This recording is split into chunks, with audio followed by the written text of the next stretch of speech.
తెలంగాణ రాష్ట్రంలో ఇందిరమ్మ రాజ్యంలో రైతుల కష్టాలు చెప్పుదామంటే వినే పరిస్థితి కూడా లేదు. ఒకవైపు రైతులు అప్పుల బారిన పడి ధాన్యాన్ని అమ్ముకోవటానికి ప్రభుత్వం కొనుగోలు చేసే పరిస్థితి లేక, కల్లాలల్లో పోసిన ధాన్యం కొనే నాదుడు లేక హార్ట్ అటాక్లు వచ్చి వరి కుప్పల మీద, ధాన్యపు రాసుల మీద చచ్చిపోతుంటే వారి దృష్టికి తీసుకుపోతే అయ్యో మాకు తెలియదానే అని చెప్పేసి ముఖ్యమంత్రి అవహేళనగా నవ్వుతూ మాట్లాడుతూ ఉన్నాడు. ఎంత ఘోరంగా అంటే చూసేది అందరికీ తెలుసు కదా, చూసారా రైతులు చచ్చిపోయినారు, రైతులు చచ్చిపోయిన చూసేది అందరికీ తెలుసు కదా, చూసారా రైతులు చచ్చిపోయినారు, రైతులు చచ్చిపోయిన చూసేది అందరికీ తెలుసు కదా, ఎంత అవహేళనగా రైతులు చచ్చిపోయిన చూసేది అందరికీ తెలుసు కదా. రైతులు చచ్చిపోయినరయ్యా బాబు, కనీసము కాపాడాలనంటే ఇంతవరకు కాంగ్రెస్ ప్రభుత్వంలో సంబంధిత ప్రజాప్రతినిధులు కానీ, మంత్రులు కానీ, ప్రభుత్వం కానీ, అధికారులు కానీ ఆ కుటుంబ సభ్యుల్ని పరామర్శించిన దాఖలాలు లేవు, ఆదుకున్న దాఖలాలు లేవు. ఈరోజు మళ్ళీ దృష్టికి తీసుకుపోయిన, ప్రభుత్వం దృష్టికి తీసుకుపోయిన ప్రతిపక్ష పార్టీ మీద అవహేళనగా మాట్లాడుతూ ఉన్నాడు ముఖ్యమంత్రి. నాకు బాగా గుర్తుంది, మహారాష్ట్రలో బాంబేలో ఒక అగ్ని ప్రమాదం జరిగితే ఆనాడున్న కాంగ్రెస్ ప్రభుత్వంలో ముఖ్యమంత్రి పోయి అక్కడ నవ్వుతే వెనువెంటనే అధిష్టానం సీరియస్ అయ్యి అతన్ని పదవి నుంచి వైదొలిగి ఇచ్చింది, బర్తరఫ్ చేసింది. అంటే ఒక సామాన్యుడికి బాధ కలిగితే మనం ఏమి చెయ్యలేకపోయినా, పూడ్చలేకపోయినా అవహేళనగా మాట్లాడొద్దు, సానుభూతిని వ్యక్తం చేయాలి, మన ఆ భావాలు ఆ రకంగా ఉండాలని చెప్పిన అధిష్టానం కాంగ్రెసు ఈరోజు రేవంత్ రెడ్డి వ్యవహారం చేస్తున్న వ్యవహార తీరు కనపడట్లేదా, లేకపోతే ఆయనకి ఏమన్నా మినాయింపు ఉందా అనేది ఒకసారి ఆలోచించాలి. రైతులకు ఏమని చెప్పి వీళ్ళు అధికారంలోకి రావడానికంటే ముందు 15,000 ఇస్తాం, 3 పంటలకు ఇస్తామని అన్నారు. కేసీఆర్ ఏముందా 10,000 ఇస్తున్నాడు, మేము 15,000 ఇస్తాం, 3 పంటలకు ఇస్తాం, కౌలు రైతులకు ఇస్తామని అన్నారు. ఇవాళ వరకు ఇచ్చిన దాఖలాలు లేవు. మొన్న కేసీఆర్ గారు ఒక సభ పెడితే ఆ సభకు పోటీగా సభ పెట్టి ఎకరం చొప్పున వేసిండు, 2 ఎకరాలకు పడ్డది. ఇవాటికి 4 దఫాలకి 3 దఫాలు ఎగ్గొట్టారు. రైతు బీమా లేదు, రైతు బంధు లేదు, ఆఖరికి 6 కాలం కష్టపడి పండించిన పంటను కూడా కొనే పరిస్థితులలో ఈ కాంగ్రెస్ ప్రభుత్వం లేదు. ఎంత దిగుబడి వస్తుంది, ఎన్ని ఎకరాల విస్తీర్ణంలో ఈరోజు వరిధాన్యం సాగవుతుంది, దానికి తగ్గట్టు ప్రత్యామ్నాయ ఏర్పాట్లు ప్రభుత్వం నుంచి మనకి బాధ్యత ఉంది కదా, ఏం చేయాలనే ఆలోచన అవగాహన లేని మంత్రి కోతలు వచ్చే టైంకి చెప్తాడు 1,41,00,000 మెట్రిక్ టన్నుల ధాన్యం మనకు వచ్చింది, ఎక్కడ లేని రికార్డు స్థాయి అని చెప్పేసి అని అంటాడు. ఆ రికార్డు స్థాయి ఏడ నుంచి వచ్చింది, ఎవరి వల్ల సాధ్యమైంది? బీఆర్ఎస్ ప్రభుత్వం వల్ల, కాళేశ్వరం జలాల వల్ల, గోదావరి సెకండ్ ఫేజ్ వల్ల, ఇతరత్ర చారిత్రాత్మకమైన విప్లవాత్మకమైన కేసీఆర్ గారు తీసుకున్న నిర్ణయాల వల్ల ఈరోజు తెలంగాణలో వరి ధాన్యం సాగు చేయడానికి విస్తీర్ణం పెరగడంతో పాటు దిగుబడి కూడా పెరగడానికి అవకాశం ఏర్పడ్డది.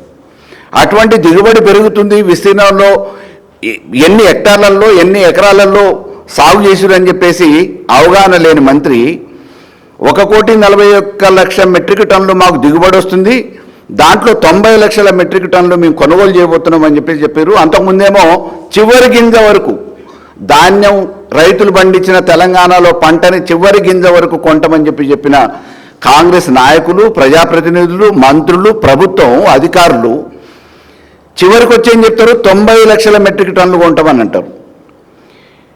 నిన్న మొన్న అదే సంబంధిత మంత్రి ఏమంటాడు, ఉత్తమ్ కుమార్ రెడ్డి, లేదు మేము అంత కొనలేము, కేంద్ర ప్రభుత్వం ఒప్పుకోవట్లేదు, 75 లక్షలు మాత్రమే కొంటాము అని చెప్పేసి అని అంటాడు.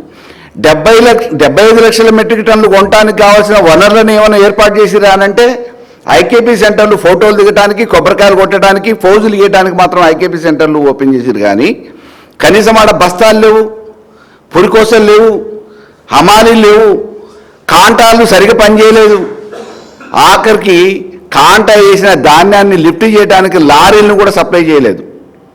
వీటన్నిటిని రివ్యూ చేయడానికి ప్రభుత్వం ఎన్నడూ కూడా చిత్తశుద్ధితో పనిచేయలే. ఆడ రైతులు ధాన్యం ఆరబోసిన తర్వాత మాయిచర్ పేరు మీద ఏ ఐకేపీ సెంటర్లలో ఎక్కడెక్కడ ధాన్యం సెంటర్లలో ఎంత ధాన్యం ఉంది, ఎంతకు ఈరోజు కొనుగోలు చేసిర్రు, ఎంత హమాలీ వాళ్ళు లిఫ్ట్ చేసిర్రు, ఎంత కాంటా అయింది, ఎన్ని లారీలు లిఫ్ట్ అయింది, ఏ మిల్లర్లకు అటాచ్ చేసిర్రు అనేది కనీసం ఒక్క రోజు కూడా రివ్యూ చేసిన దాఖలాలు లేవు. ఈ ప్రభుత్వం ఎంతసేపు ఏంటి, ఉత్తమ్ కుమార్ రెడ్డి నోరు తెరిస్తే అబద్ధాలు, కాలు బయట పెడితే ఆర్భాటాలు, ఆయన చిట్టా విప్పితే మొత్తం అవినీతి భాగవతం.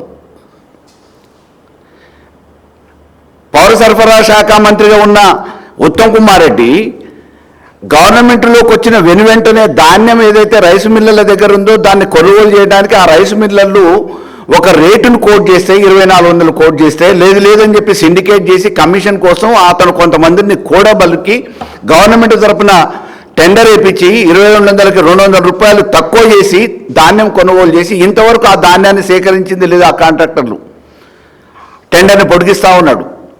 దాని మీద ఉన్న శ్రద్ధ ఈ రైతుల మీద ఎందుకు లేదు? పండించిన ధాన్యం మీద, రైస్ మిల్లర్ల దగ్గర ఉన్న స్టాక్ ఉన్న ధాన్యం మీద వచ్చే కమిషన్ మీద ఉన్నంత శ్రద్ధ ఈరోజు కళ్ళాలల్లో రైతులు పోసిన కళ్ళాలల్లో ఆ ధాన్యం మీద కొనుగోలు చేయడానికి ఎందుకు అంత శ్రద్ధ ఉండట్లేదు?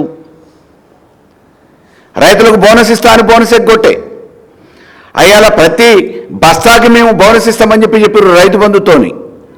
కానీ ఇలా అధికారంలోకి వచ్చిన తర్వాత ఏం చెప్పారు? సన్న వడ్లకు మాత్రమే బోనస్ ఇస్తామని అన్నారు.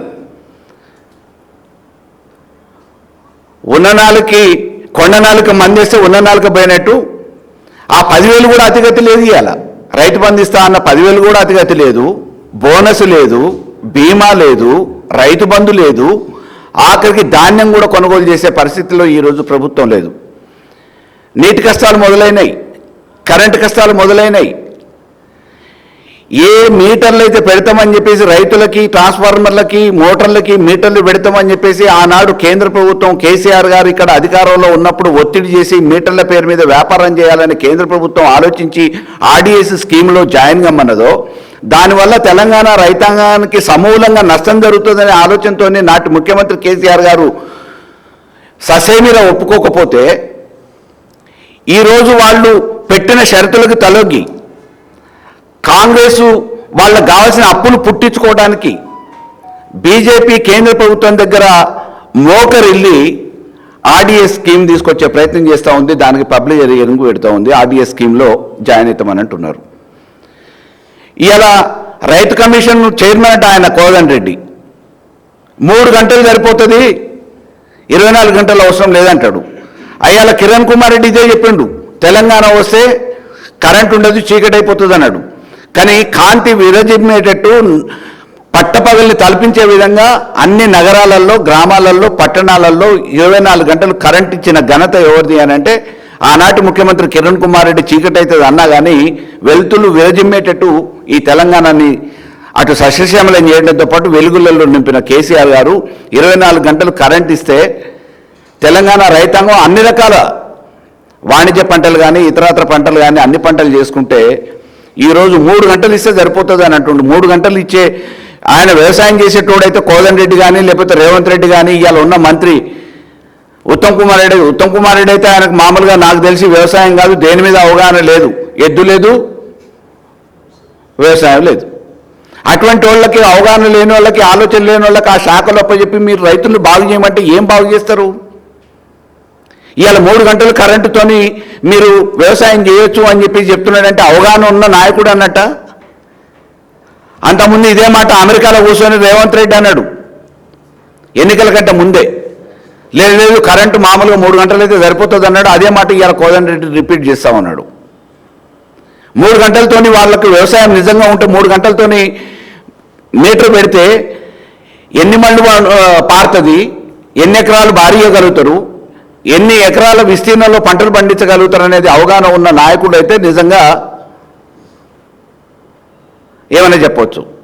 ఇవాళ రైతులు ఆరుగాలం కష్టపడి ఏదో వాణిజ్యం కాదు, ఇది వ్యాపారం కోసం కాదు, ఈ దేశంలో ఉన్న యావత్ ప్రజానికానికి అన్నం పెట్టాలనే ఒక ఆలోచనతోని, సంకల్పంతోని అప్పులు చేసేనా, ఏం జరుగుతుందో తెలియకపోయినా, ప్రకృతి సహకరిస్తుందో లేదో తెలియదు, వర్షాలు ఎప్పుడు పడుతాయో ఎప్పుడు పడవో తెలియదు, నీళ్ళు ఎప్పుడు వస్తాయో ఎప్పుడు రావో తెలియదు, ఇటువంటి అయోమయ పరిస్థితులలో అన్నం పెట్టే రైతన్నని ఈ దేశ ప్రజలకు అన్నం పెట్టే రైతన్నని ఆదుకోవాల్సిన ఈ ప్రభుత్వం పండిన పంటను కూడా కొనే పరిస్థితి లేదు. మొక్కజొన్నలు కొనట్లే, మక్కలు కొనే పరిస్థితి లేదు, ధాన్యం కొనే పరిస్థితి లేదు. ఇంతవరకు కనీసం దాని గురించి ఒక రివ్యూ లేదు. ఎంతసేపు అడావుడి ఆర్భాటాలు చేసి 3,50,000 కోట్ల రూపాయలు అప్పు చేసిన ఈ కాంగ్రెస్ ప్రభుత్వం కేవలం 2.5 సంవత్సరాల కాలంలో ఏం చేసిందా అంటే ఈ రాష్ట్రాన్ని బాగు చేయడానికి అందాల పోటీలు పెట్టింది.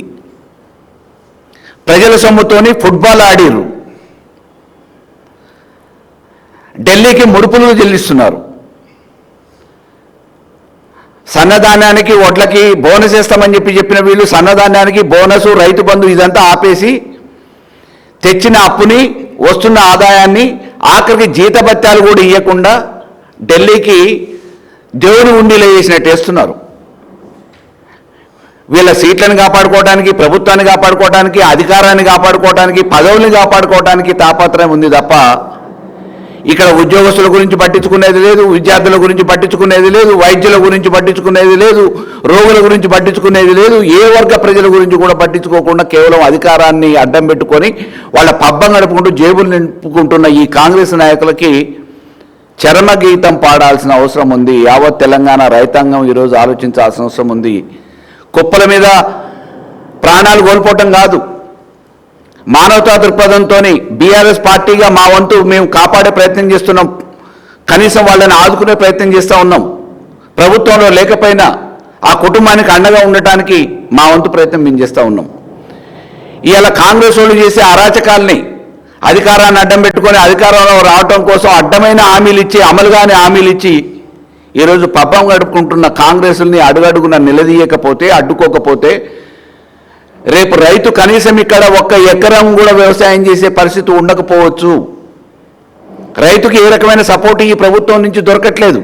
రైతు బంధు లేదు, రైతు బీమా లేదు, ఎటువంటి సహకారం లేదు, పండించిన పంటను కొనట్లేదు. ఆఖరికి వాళ్ళ అవసరాల కోసం రైతులకి మీటర్లు పెడతామని అంటున్నారు, కరెంటు మీటర్లు. ఇటువంటి పరిస్థితులలో వ్యవసాయాన్ని కొనసాగించేది ఎట్లా? ఈ ప్రజానికానికి రేపటి భవిష్యత్తులో ఆహార కొరత ఏర్పడితే దాన్ని తీర్చేది ఎట్లా? ఈరోజు ప్రజానికం ఆలోచించాలి.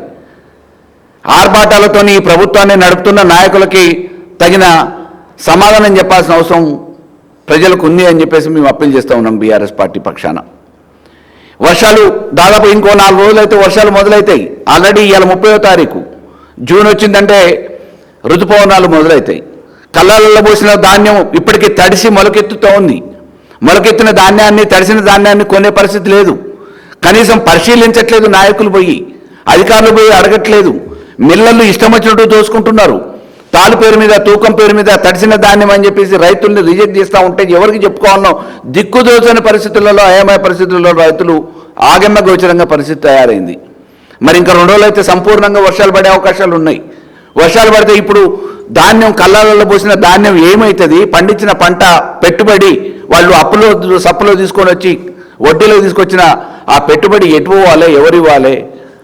కాబట్టి ప్రభుత్వం ఇప్పుడైనా సానుకూలంగా ఆలోచించి వెనువెంటనే రంగంలో దిగి అధికారుల్ని అప్రమత్తం చేసి మిగిలిపోయిన ధాన్యాన్ని, కళ్ళాలలో ధాన్యాన్ని వెనువెంటనే కొనుగోలు చేయాలని చెప్పేసి బీఆర్ఎస్ పార్టీ పక్షాన డిమాండ్ చేస్తున్నాం.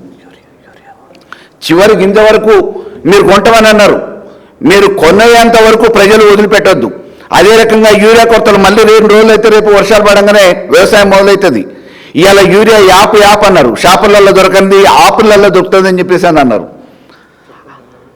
చెప్పులు లైన్లో పెట్టి, తాళ చేతులు లైన్లో పెట్టినా లాఠీ ఛార్జీలు చేస్తున్నారు తప్ప దొరికే పరిస్థితి లేదు. ఇవాళ మళ్ళీ వ్యవసాయ రంగం మొదలవుతుంది. వ్యవసాయానికి కావాల్సిన యూరియాని, డిఏపిని సమకూర్చే బాధ్యత ప్రభుత్వం మీద ఉంది. మాదే ఉందిలే, కేంద్ర ప్రభుత్వం ఇవ్వట్లేదని చెప్పి ఒక మాటతోని నెపం కేంద్రం మీద నెట్టి తప్పించుకునే ప్రయత్నం చేయొద్దని చెప్పేసి ప్రభుత్వాన్ని కోరుతున్నాను నేను.